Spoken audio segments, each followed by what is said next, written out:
Hola a todos y a todas. Les cuento que cuando nos invitaron a participar en este evento, nos advirtieron que no habría nadie para presentarnos, que nos dejaban esa tarea a nosotros. Así que bueno, aquí estoy haciendo la presentación. Soy José Ignacio Valenzuela, el Chascas, y estoy aquí junto a la queridísima Daina Chaviano para participar en este evento titulado De ida y de vuelta, que forma parte de la programación de la Fiesta de la Lectura del año 2020 de la Fundación Cuatro Gatos. Esta será una especie de entrevista mutua en la que yo tendré la oportunidad de hacerle a Daina las preguntas que se le ocurran y Daina a su vez podrá preguntarme lo que ella quiera saber. Por supuesto vamos a hablar de literatura, de libros y seguramente de muchos otros temas. ¿Cómo estás, Daina? Muy bien, muy contenta de verte, porque por culpa de esta pandemia llevamos tiempo sin Uf, vernos. mucho, más del necesario y del querido. Sí, Mucho, mucho. Es una de las razones por las cuales quiero vacunarme rápido igual para que yo, poder correr a igual que yo. verte. Voy a ser la primera en la cola, en la fila. Ay, sí. Bueno, ¿estás lista para que empecemos con estas preguntas mutuas?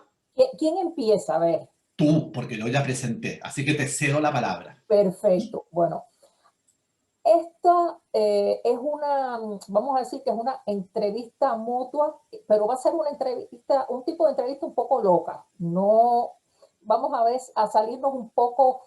Vamos a hablar de literatura, pero también vamos a salirnos un poco de las preguntas estas que siempre se le hacen a Clásica, los escritores.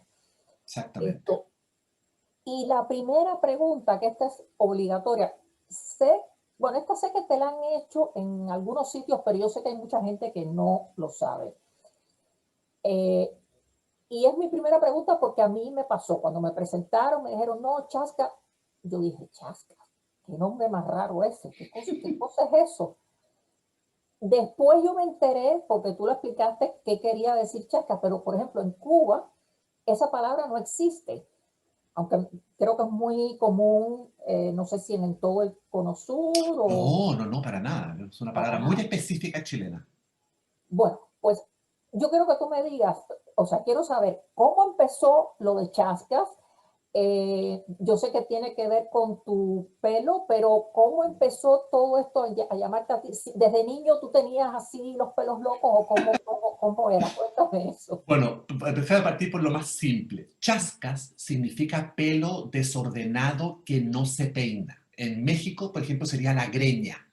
Esto que, que tengo en la cabeza. Eso es una chascas. O sea, es muy clásico que las mamás en las mañanas te digan, te levantaste y te dicen, no, no, tú con esa chasca no vas a salir a la calle. O sea, como si no, con este caos de pelo no vas a salir a la calle. Yo, yo nunca me llamé Chascas hasta que empecé a trabajar en televisión, el año 94. Y el año 94 yo hice mi primera telenovela y el director de esa telenovela no se acordaba cómo yo me llamaba. Entonces decía, llamen al Chascas al Chascas, porque claro, yo tenía el pelo así, pero es como decir, llamen al narigón, llamen al flaco, ¿entiendes? Y entonces la prensa en Chile empezó a recoger eso de Chascas y se me quedó ese como apodo con la primera telenovela y como la segunda telenovela yo ya la hice para México en Televisa, los mexicanos vieron que la prensa chilena me llamaba el Chascas y entonces ellos pensaban que era mi nombre artístico o incluso pensaban que era mi apellido, así como Chayanne, era un nombre como de fantasía, ¿entiendes? Y entonces cuando yo llegué a vivir a México, mi contrato con Televisa decía señor José Ignacio Chascas. Y yo le tuve que explicar, no, no, no, no, no es mi apellido, es un apodo de fantasía que me puso la prensa en Chile y ya no me pude quitar nunca más el Chascas.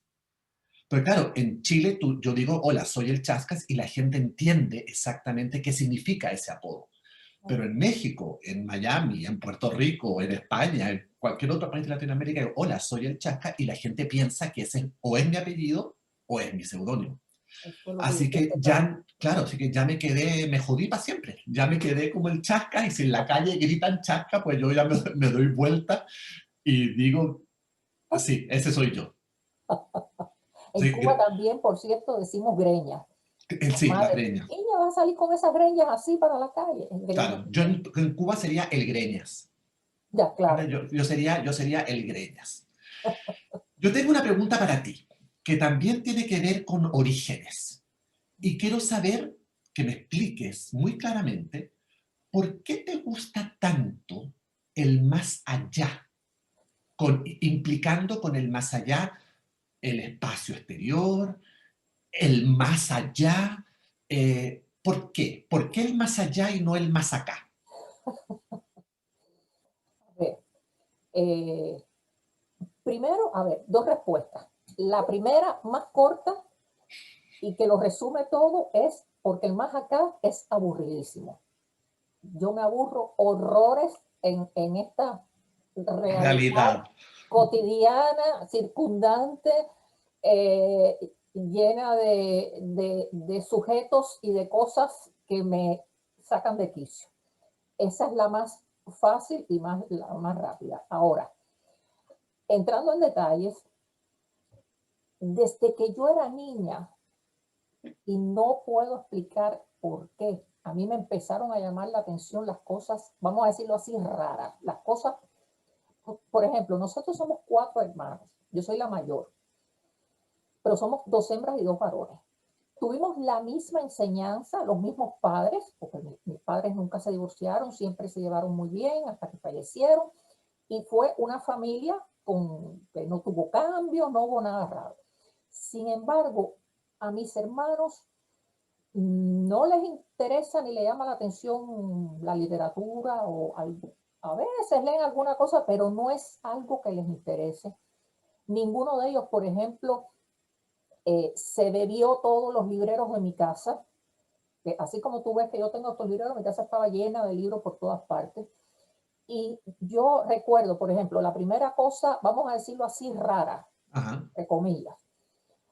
Cuando yo era muy niña, yo me leí un libro en Cuba, bueno, muchos lo conocen, Mitos y Leyendas de la Antigua Grecia, que sacó una escritora, Anicia Miranda, y yo ese libro me lo aprendí de memoria.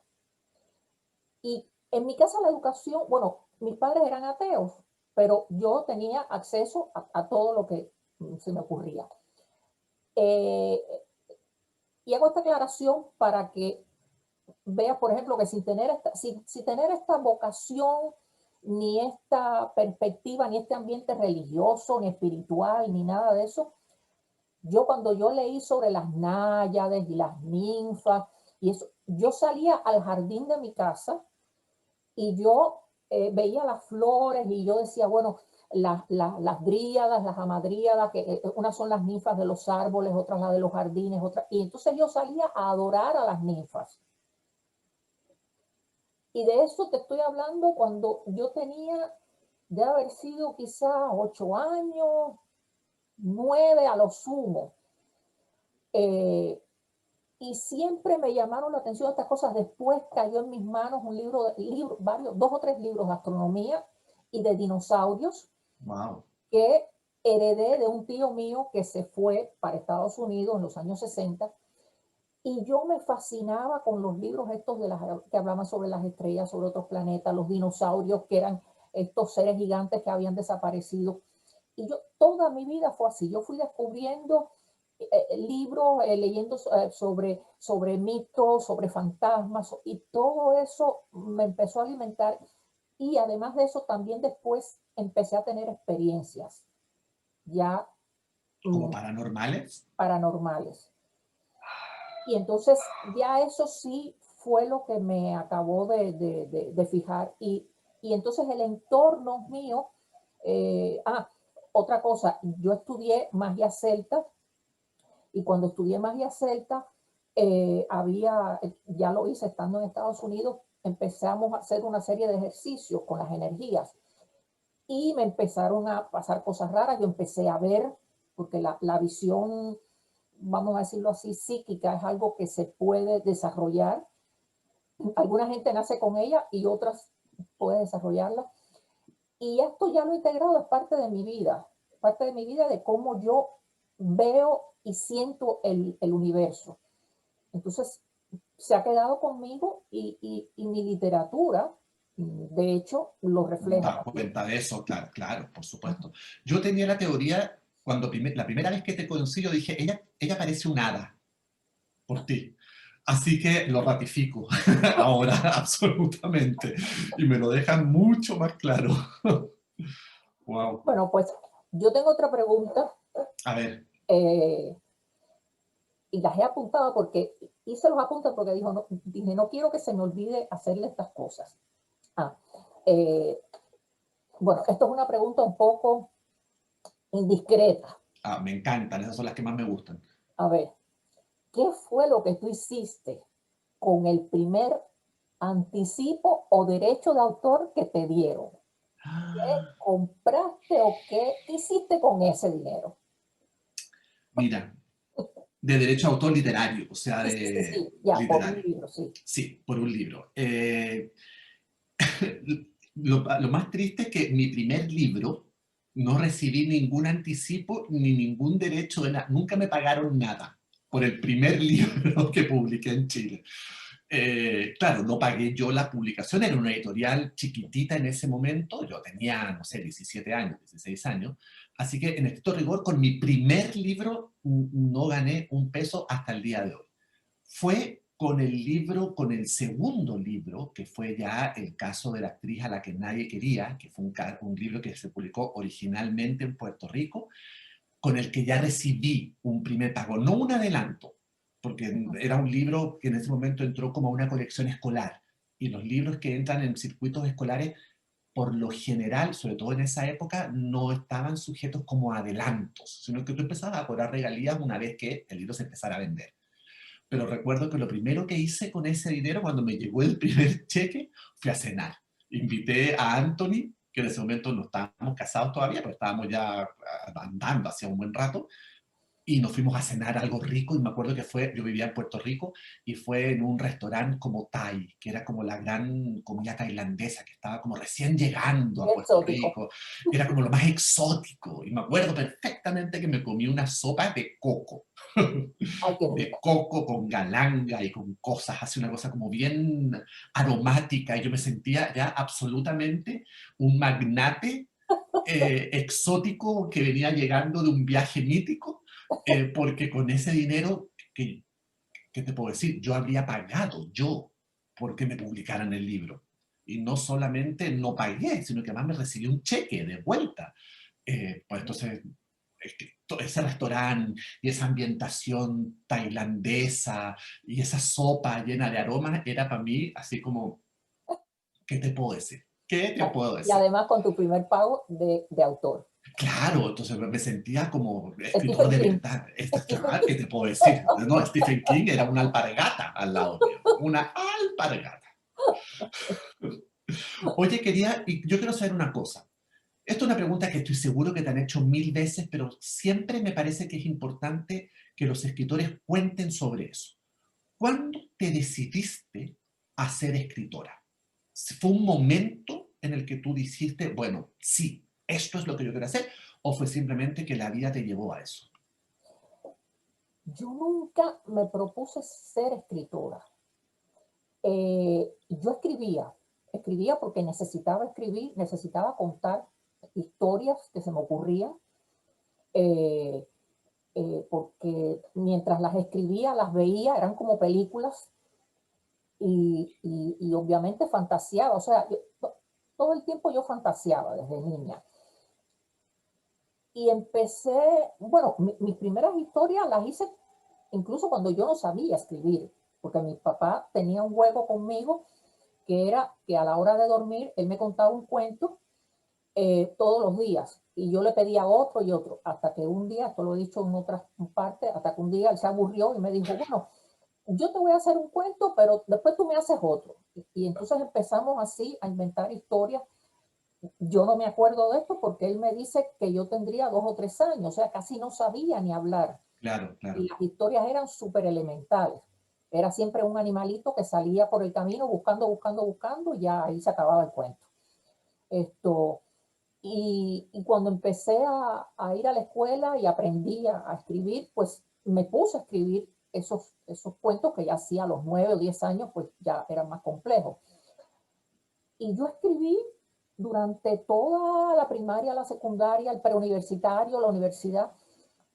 Y un buen día mi mamá llegó a la casa con un periódico y me dijo, mira, tú que escribes ciencia ficción, pues, mi madre y mi padre sabían que eso era lo que yo escribía en aquel momento. Hay un concurso de ciencia ficción, es el primero que se hace en Cuba. ¿Por qué no reúnes algunos de los cuentos que tienes y lo mandamos? Total, ¿Qué edad tenías cuando está pasando esto? bueno, no, ya eso yo estaba empezando en la universidad, estaba como Ok. a segundo año, algo así, de la carrera, mediados. Bueno, pero igual una niña, Taina, 18, 19 Bueno, años. sí, sí. Y entonces me dice mi mamá, ¿por qué no armas un libro de cuentos? Con los cuentos eso, total, no vas a perder nada, porque ya están hechos. Dije, bueno, está bien. Entonces eso hicimos. Yo armé el libro de cuentos con los que me parecieron y los mandé al concurso. Pero la verdad es que yo pensé que a lo sumo, así con mucha suerte, a lo mejor tenía una mención o quizás no una mención, pero alguna editorial me pedía algún libro, algún cuento del libro. La verdad es que me olvidé casi de eso. Y un día me llaman y me dicen, ustedes ahí en sabían, sí, mire, le llamamos de la Unión de Escritores para decirle que su libro tiene el primer premio del el David de ciencia ficción. Y yo me acuerdo así que yo me recosté contra la pared y en ese momento yo dije, soy escritora, voy a ser escritora. Porque además el premio era la publicación Wow, del David. libro. En ese momento fue que yo, Supiste. sí, supe que iba a ser escritora y lo decidí. Wow.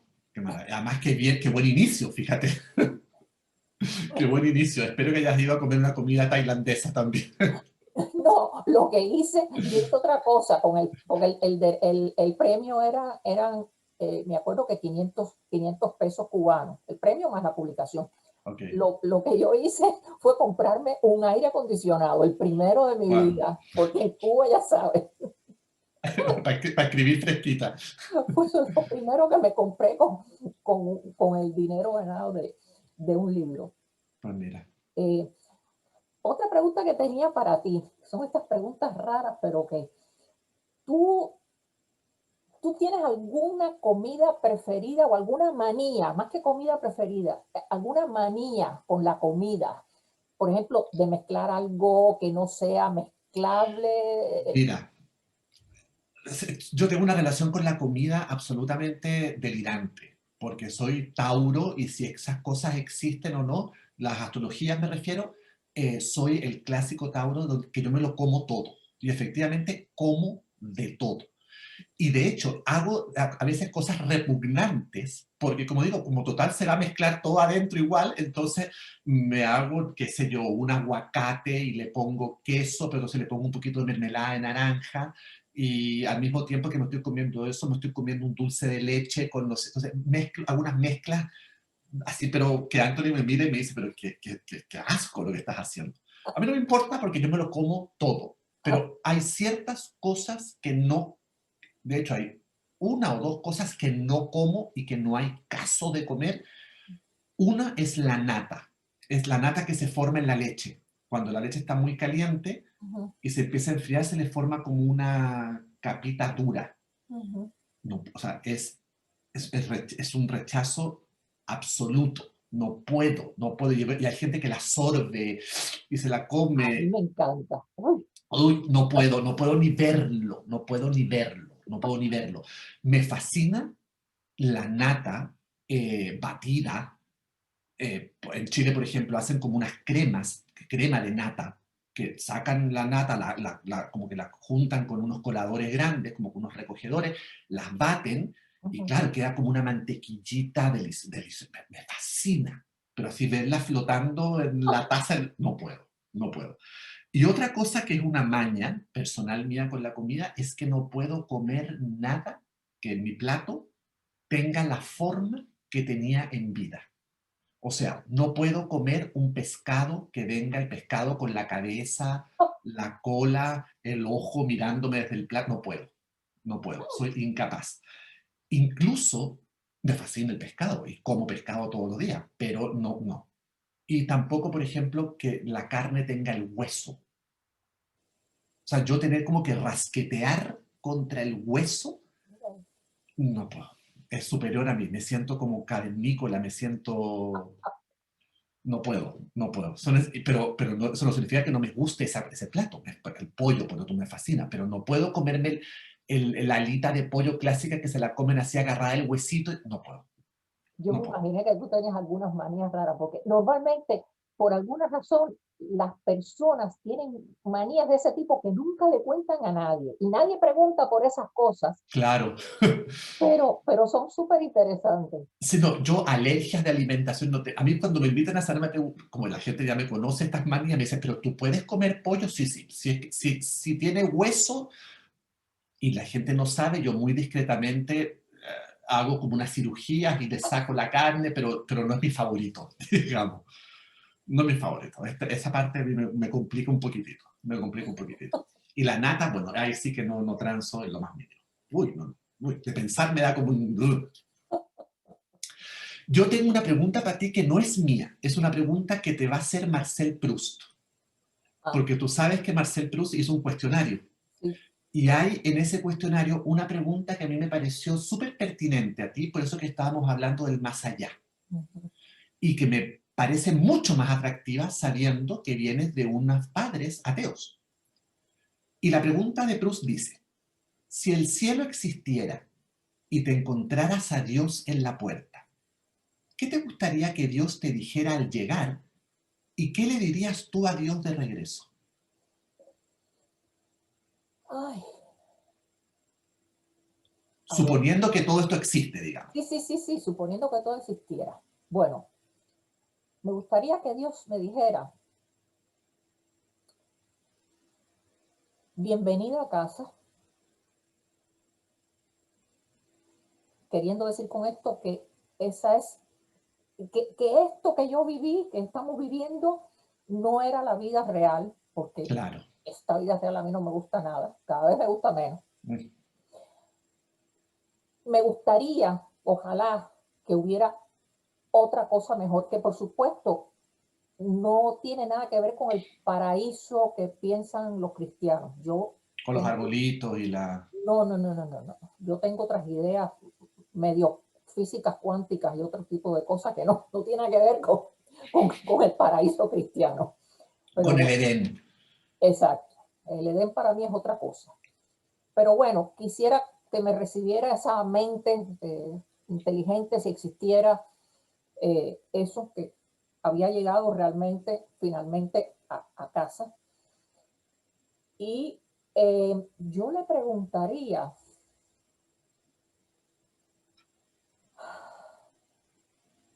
bueno, a ver, el problema es que yo no creo exactamente que, que Dios nos haya hecho como de la manera que creen los cristianos. Yo no creo ni siquiera que Dios hizo la humanidad. Yo pienso que Dios es una, si existe, que no lo sé, es una inteligencia que de alguna manera regula o decide leyes físicas, químicas y el universo en base a esas leyes pues empieza a conformarse a través de milenios y milenios. Y por ello es que tiene que haber, no, sé que hay muchas formas de vida extraterrestres tan diferentes, porque cada una va por su lado. En un planeta ocurre una cosa y en otra otra. Porque si no, seríamos todos humanos y Claro, seríamos todos idénticos en todas las galaxias, en todos los planetas. y Claro. eso no es así.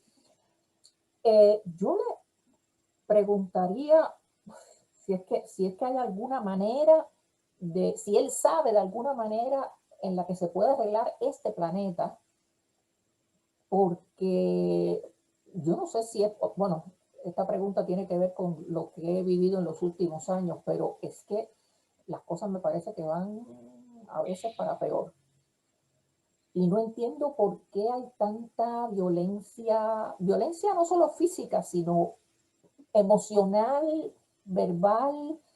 es algo que no entiendo, no, es algo que no me cabe en mi cabeza. Me parece tan agotador odiar y fajarse. Ay, a mí me agota. Yo veo que la gente pelea, yo nunca peleo, porque a mí me agota pelear, me agota. La gente yo veo que me refiero a las redes, que Sí, todos sí. saben. Eh, La gente se faja por cualquier cosa, hay unos discursos de odio, de esto. A mí eso me fatiga, me da un trabajo y una pereza. Digo, ¿por qué la gente pierde energías en eso? Yo no acabo de entender eso, tan fácil que es estar cada uno tranquilito, ocuparse de su trabajo, de su familia, de lo que le gusta hacer y no meterse con el resto de la humanidad. Yo no entiendo, yo honestamente, yo no sé qué hago en este planeta.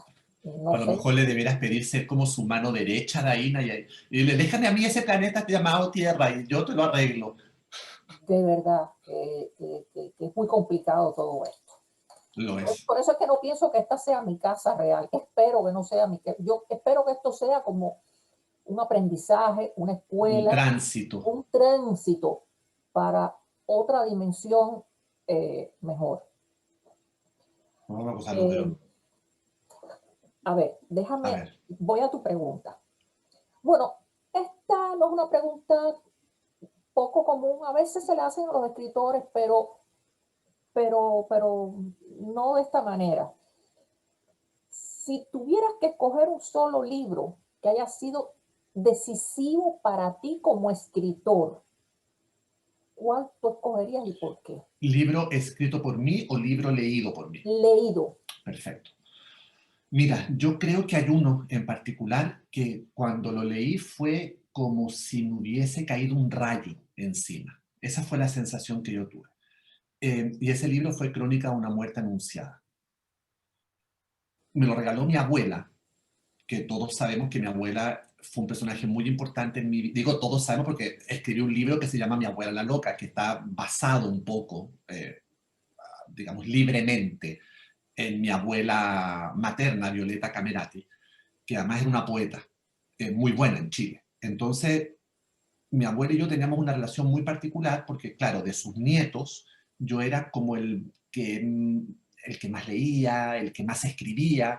Y yo me imagino que ella, con ese olfato que tienen las abuelas, para lo bueno y para lo malo, me supo como leer, ¿entiendes? Y entonces ella, junto a mi tía, su hija, Ana María, y mi mamá, también su hija, fueron como mis cómplices a la hora de mi formación.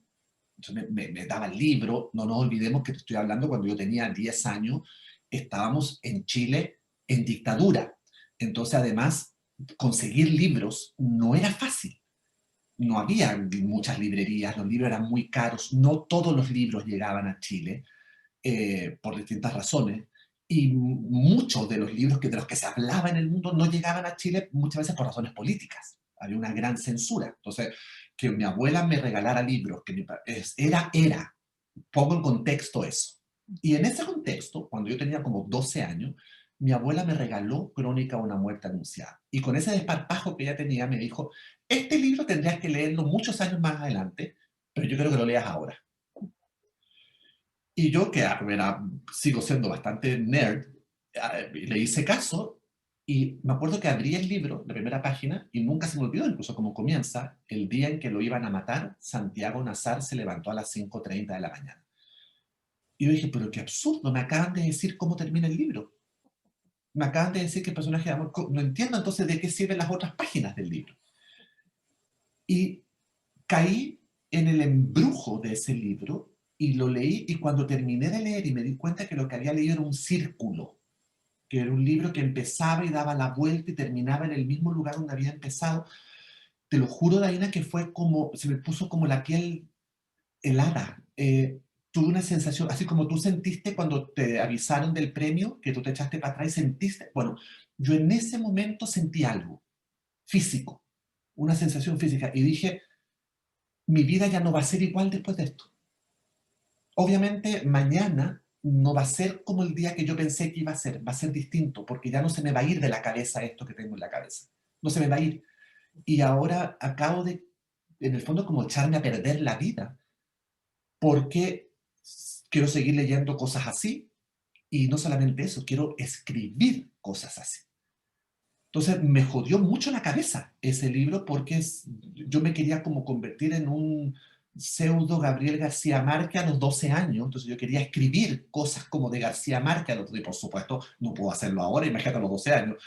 Entonces me frustraba y peleaba y creo que fue lo mejor que me pasó, porque, digamos, me sacó de una comodidad, me catapultó como hacia otro estado de conciencia y me descubrió un mundo. Entonces, después de García Márquez vino Rulfo y vinieron otros también así, como de ese tono.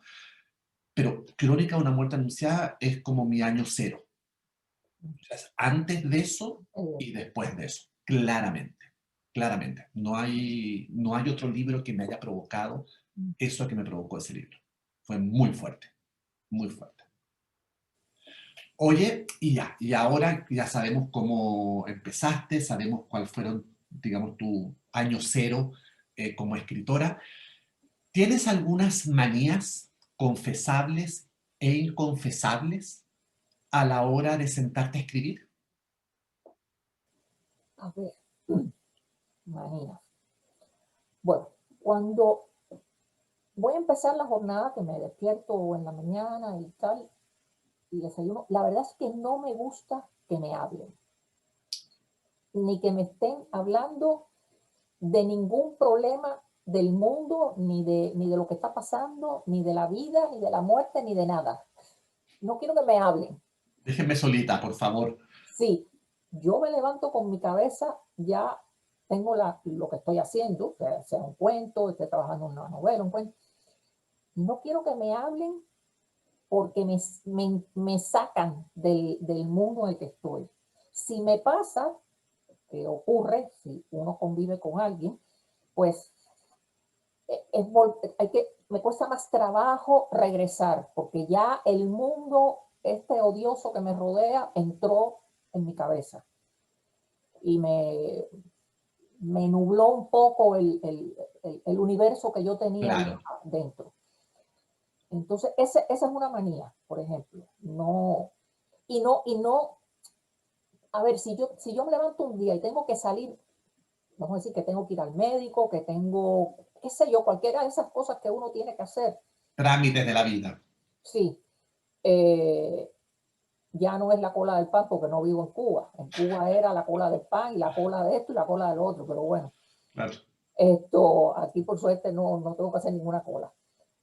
Pero si tengo que salir en la mañana, ya la jornada se me fastidió, porque ya tuve que entrar en un mundo paralelo que nada, me saca, me saca. Entonces, esa es una manía. Eh, Otra, bueno, no es una manía, es algo que me gusta hacer a veces por las tardes, si me entra un poco de sueño, que a veces después de almorzar, uno a eso de las 3 o las 4 a mí a veces no me entra sueño porque yo no duermo siesta, pero como que bajo un poco. La energía. Sí, lo que me gusta es hacerme un té a la manera china. Quiere decir, y siempre lo tomo así. Cojo el puño, esto me lo enseñó un chino cubano, mi amigo Alfredo Pong, eh, y, y cojo el té, siempre té de jazmín, que es el que me gusta, con la punta de los dedos, lo que cabe en el colador, Ajá. el agua hirviendo, 5 minutos exactos, lo saco y ya, ese es el té. No tiene ni miel, ni limón, ni azúcar, ni nada.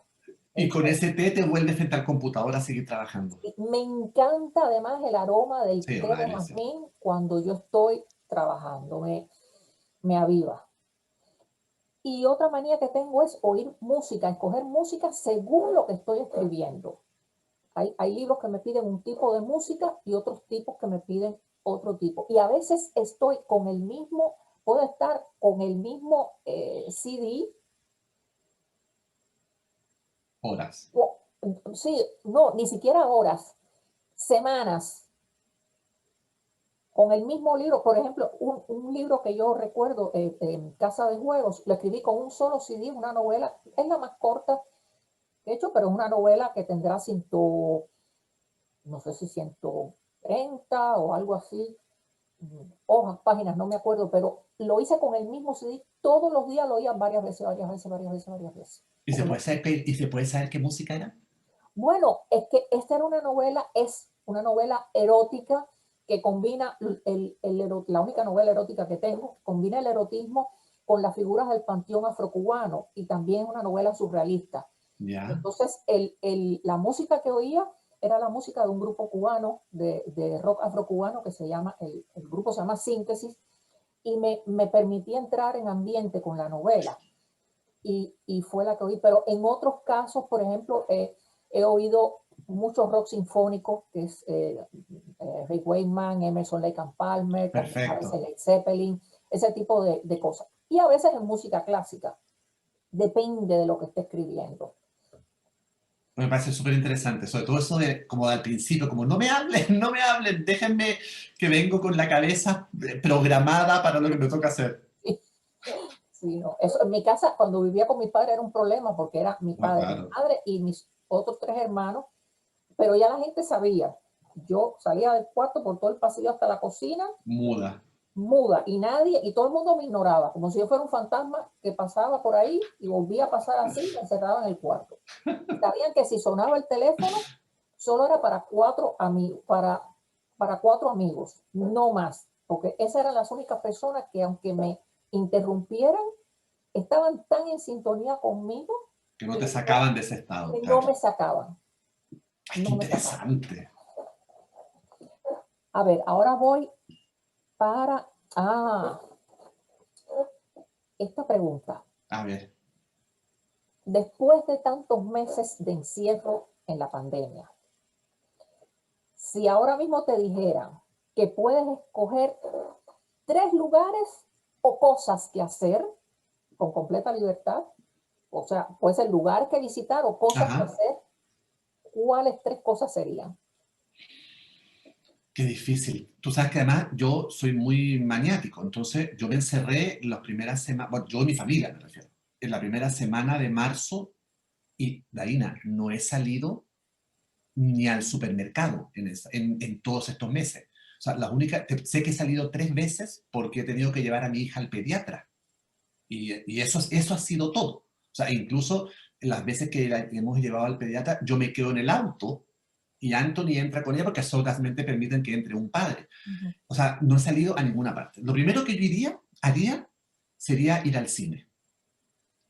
Extraño muchísimo ir al cine. A mí el cine me pone como en ese estado del que tú hablas, como contemplativo, en donde el mundo queda fuera y se acaba el ruido exterior y me siento como en un útero.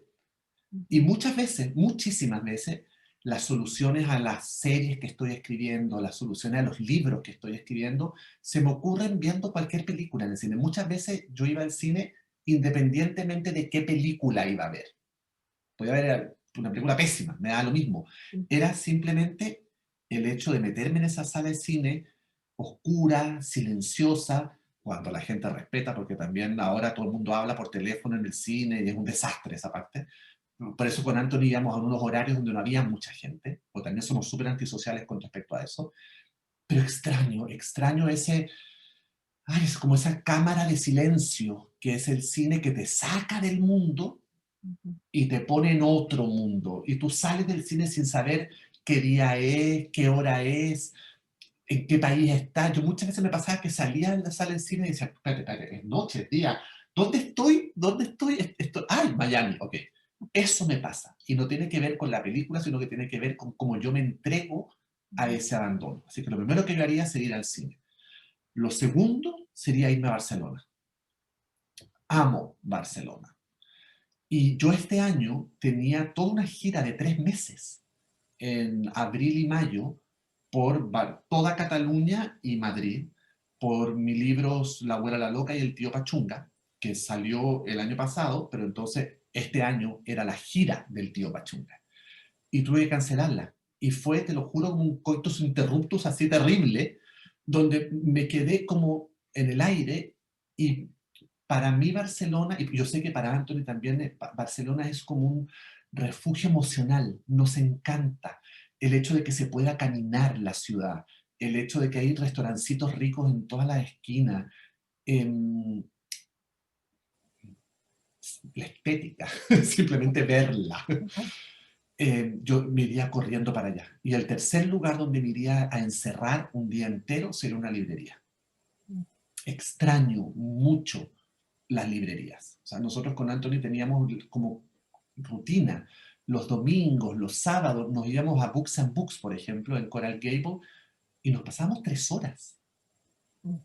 mirando, oliendo libros, viendo qué estaba pasando, y ahí mismo a lo mejor nos comíamos algo.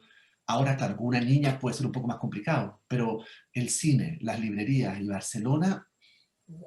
o sea, pero no pasarían ni 2 minutos entre que dijeran ya está libre la pandemia, vayan a hacer su vida, yo estaría subido en un avión. Uf, no, estoy desesperado, desesperado. Estoy como con encierro Estamos. uf, estoy desesperado, desesperado. Pero bueno, ya espero que se pase pronto. Espero que se pase. Eso es algo para preguntarle a Dios en la puerta del cielo. ¿Cuándo? ¿Cuándo se acaba esto? Mira, yo quiero proponerte ahora más que una pregunta como un juego. Ujú. Imagínate que estás en un museo y en este museo hay distintos cuadros frente a ti. En uno de ellos hay la imagen de una pareja enamorada, un hombre, una mujer, acaramelado, el epítome de la pareja enamorada. Ujú. En otro hay una escena bélica, un campo de batalla, una explosión, soldados, un cuadro bélico, de mucha acción bélica. Ujú. En el tercero, una imagen del Central Park en otoño, plácido, las hojas amarillas y rojas, Ujú. Central Park en otoño. En el cuarto hay un cuadro oscuro que evoca misterio y algo casi siniestro. Ujú.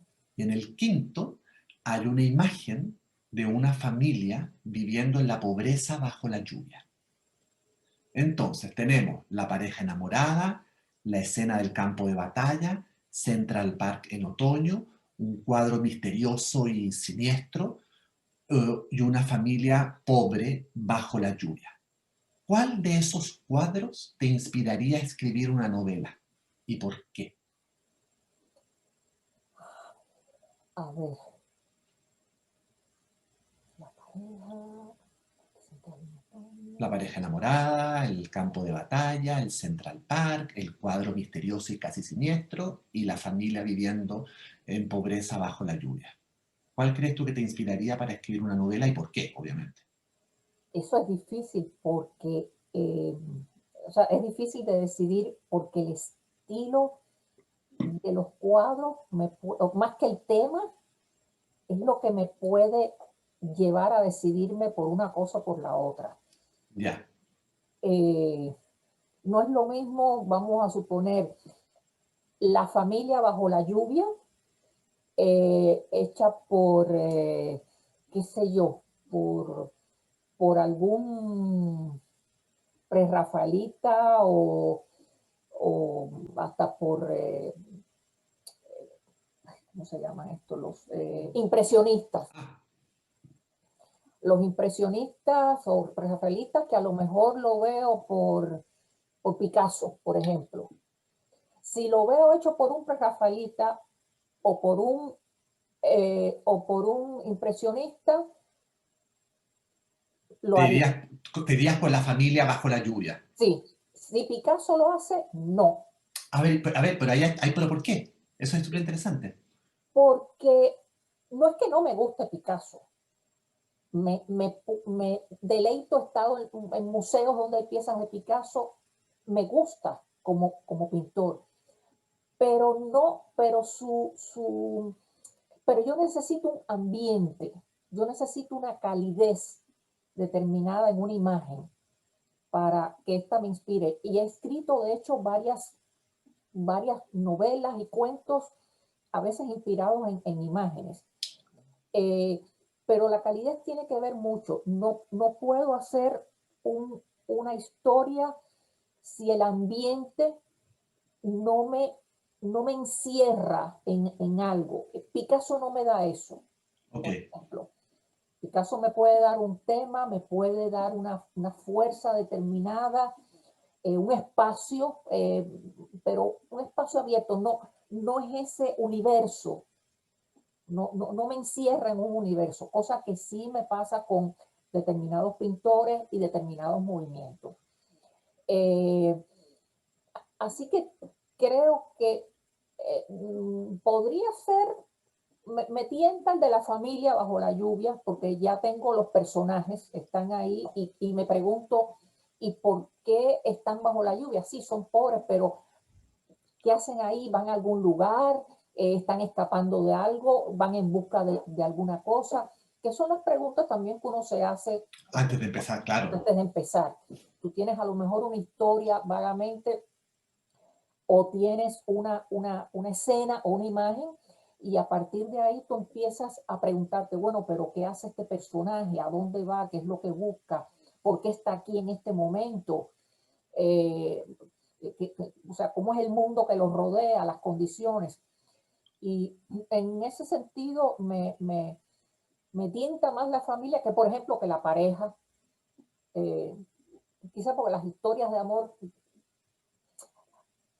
bueno, en general, vamos a decir lo que está a veces un poco gastado el tema, y no es que yo misma no escriba en mis novelas, hay historias de amor dentro de lo que está ocurriendo, pero siempre en función de un tema más, que me Más parece grande. más sí, y más importante desde el punto de vista humano que una simple historia de amor. ¿No? Algo que está en función de dolores, de esperanzas, de frustraciones, de sueños, de muchas cosas. Así que creo que me quedo con la familia. Qué curioso, yo también hubiese elegido esa. Así, Sí, me parece la más literaria. a ver, bueno, tú hiciste un juego conmigo y ahora yo voy a hacer un juego contigo. Qué bueno, me encantan los juegos. A ver, fíjate, tienes que escoger, yo te voy a dar dos opciones y tienes que escoger sin explicar cuál de las dos prefieres. Ok. De estas dos cosas y es una lista de 10. Ah, de esas 10 elijo una. No, no, quiero decir que hay 10 parejas Ah, ok, para escoger. Escoge ok, solo una, me dices sin, sin explicar. ok. ¿Qué prefieres? ¿Café o chocolate? Chocolate, ¿Libro o película? libro, ¿Levantarte tarde o temprano? tarde, lo más tarde posible. ¿Montaña o bosque? La sala de mi casa. La sala de tu casa. Ni montaña ni bosque. Daina, yo no nací para la naturaleza. Yo cuando salgo al patio me pican los mosquitos, me pican las abejas, me caigo a un hoyo, me da alergia al pasto. No, la Mira, sala de mi casa, mira cómo uno se entera de cosas. Eh, ¿Trabajar de noche o de día? de noche. ¿Libro de papel o ebook? Papel, papel. Bueno, aquí casi lo sé, mar o río.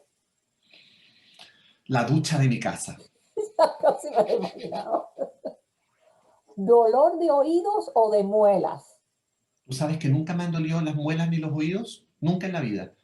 Bueno, Eh, imagínatelo si tuvieras que escoger. Creo que de oídos, porque el de muelas podría implicar un dentista que te saque una muela y eso me da pavor. Entonces, creo que prefiero el de oído.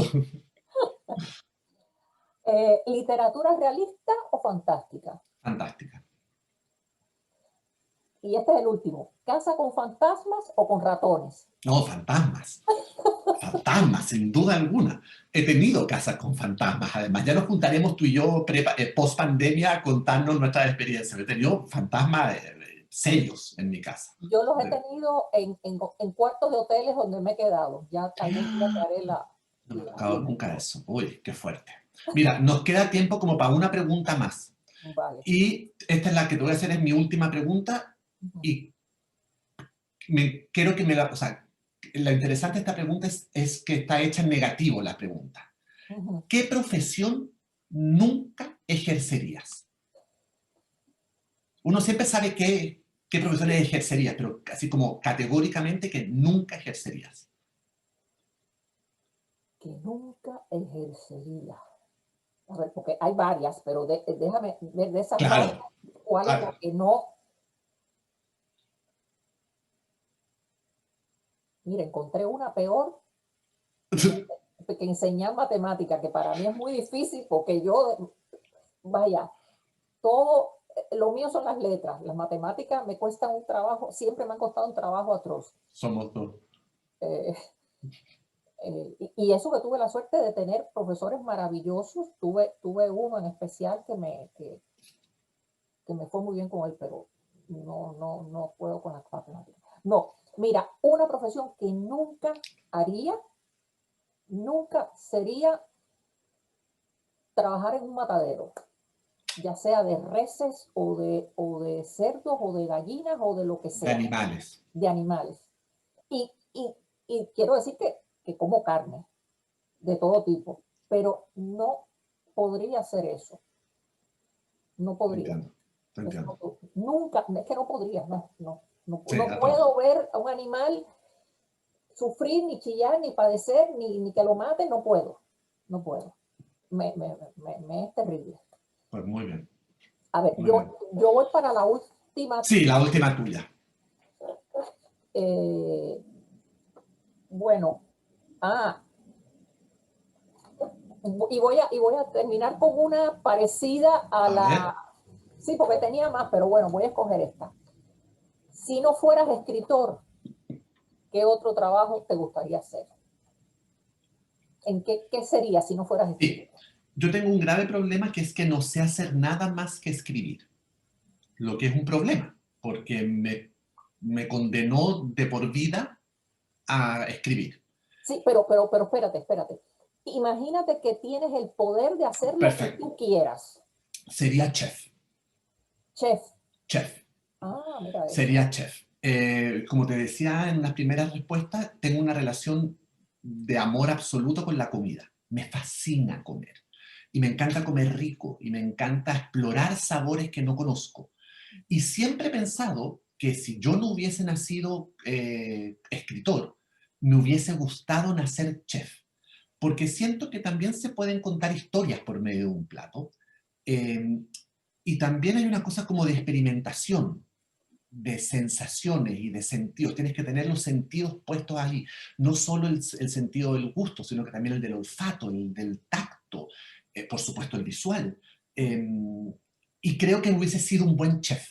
Soy metódico, soy ordenado, soy limpio, te dejaría mi cocina limpiecita después de trabajar ahí, no haría mucho desmadre, creo yo. Me encantaría. De hecho, a veces he pensado tomar algún curso de cocina, pero después se me pasa. Prefiero tomar un curso de escritura o tomar un curso de guión. Si a lo mejor en algún momento me jubilo, cosa que dudo, en algún momento de la vida me jubilo, a lo mejor ahí tomo algún curso, no lo sé, no sé. Eh, lo triste, lo más triste de todo es que se me quema hasta el agua, Daima. O sea, no sé hacer nada. O sea, lo único que sé hacer es que me pongo un sándwich en un microondas, le hago en el botón de 30 segundos, lo saco y me lo como. Eso es todo lo que me acerco a la cocina. Pero me hubiese encantado, fíjate. Bueno, pero como estamos jugando a estas cosas, pues hay cosas obviamente que a mí me gustaría hacer, pero que en la vida Claro. real no podría. Pero si tuviera una varita mágica, sí, esto, lo otro, lo demás allá. Además encuentro que el uniforme del chef es como sexy, el delantal blanco con el gorrito, o sea, me hubiese encantado, fíjate. Yo creo que depende del chef. Bueno, pues podemos ya terminar. Sí, sí, Eh, te quiero dar las gracias por todas tus preguntas.